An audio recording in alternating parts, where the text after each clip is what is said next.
She was 13 years old, and she could barely lift her eyes to meet the judges. Her hands trembled. Her voice, when she finally found it, came out as a whisper. Somewhere in that small, shaking body was a girl who had spent years singing to strangers on street corners just to scrape together enough money for lessons. A girl the other buskers had pushed out her favorite spots because she drew too big a crowd. Now she stood on the biggest stage of her life, and it looked for a moment like the fear might swallow her whole. Then the music started, and the girl disappeared. What replaced her was something the judges had never seen walk onto that stage before. Not from someone her age, not from anyone. A voice that tore through the room like it had been borrowed from another decade. A body that moved like it belonged to someone twice her size and half her fear. Simon Cowell's jaw dropped. Howie Mandel didn't even wait for the song to end before he was out his chair, moving toward a button that would change her life. In 90 seconds, a terrified child from a small town in England became something the world could not stop watching. But no one in that room, not Cowell, not Mandel, not the 11 million people watching live, not the 100 million more who would watch her audition online in the days that followed, understood what they were really witnessing. They thought they were watching a girl win a talent show. They were actually watching the first 90 seconds of a war that would last for years. A war between who Courtney Hadwin was and who the world decided she had to stay. Her name is Courtney Hadwin, and this is the story of what fame actually took from her and what it took her nearly a decade to take back. Before the lights, before the golden buzzer, before Simon Cowell ever heard her name, Courtney was just a kid with an obsession. She found it by accident, scrolling through grainy black and white footage on a screen too small for the sound coming out of it. James Brown, sweating through a suit, screaming joy into a microphone like it was the only language he had. Something in Courtney recognized something in him. She didn't want to sing like the girls on the radio. She wanted to sing like that. So she did the only thing a kid without money or connections could do. She went out and performed on the street. Real corners, real crowds, real coins dropped into a case by strangers who had no idea they were watching a future global phenomenon busk for bus fare and singing lessons. It wasn't romantic. The other buskers didn't want her there. She was too good, too loud, too much of a draw, an 11-year-old outperforming grown adults trying to make rent, and they resented her for it. Even then, before the world knew her name, Courtney Hadwin was already learning a lesson she would spend the rest of her life relearning. Talent doesn't make people love you. Sometimes it just makes them want you gone. She carried that same trembling, soul-deep hunger onto the America's Got Talent stage in June of 2018. And when Howie Mandel slammed his palm on that golden buzzer, sending her straight into the live rounds, he told her backstage that he had never been more certain of anything. This was a girl who was going to win the whole competition. For a while, it looked like he might be right. Every performance became an event. She tore into James Brown. She screamed her way through Steppenwolf. Judges who watched thousands of contestants over the years ran out of ways to describe her. A bundle of chaos, a force pretending to be a teenager, something raw enough that it barely felt like a performance at all. Heidi Klum admired that she was doing something no other girl her age dared try. Even Mel B, the one judge willing to voice doubt, could only manage a single quiet note that Courtney seemed nervous, a whisper concern nobody wanted to hear over the roar of the crowd. By the finale, the math seemed simple. The most watched act of season. The audience on its feet every time. The internet breaking records in the hundreds of millions. All signs pointed to one outcome. And then her name wasn't called. 6th place. Not even the top 5. A magician took the $1 million prize while, according to people in the room that night, the entire theater seemed to gasp at once, a sound one witness would later describe as genuine shock rippling through thousands of people simultaneously. Twitter erupted within minutes. The girl who had been predicted to win since her very first audition had just been sent home with nothing. It would have been easy to assume that was the worst night of Courtney Hadwin's young life. It wasn't even close, because what came after the elimination wasn't a comeback story. It was a slow, quiet collapse that almost nobody was watching.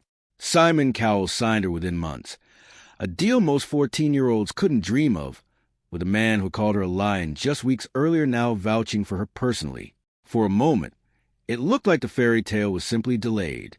Then, Right around her 16th birthday, the label that had promised to build her career quietly began falling apart from the inside.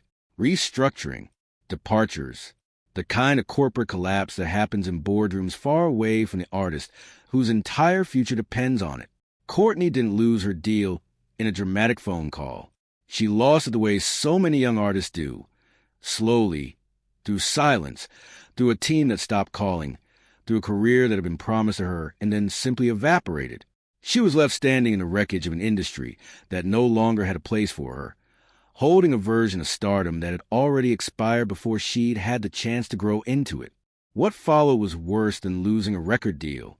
It was losing herself.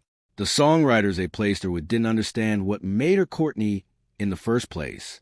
She was handed glossy pop songs built for a completely different kind of artist. Polished, radio-friendly, forgettable in her mouth. She'd sit in rooms with professionals twice her age, trying to force soul and grit into songs that had neither. It wasn't her. It never was. The girl who had discovered herself in grainy James Brown footage was being asked to sound like everyone else on the charts, and something in her simply refused to cooperate. For nearly 3 years, she vanished. Not a scheduled break. A disappearance.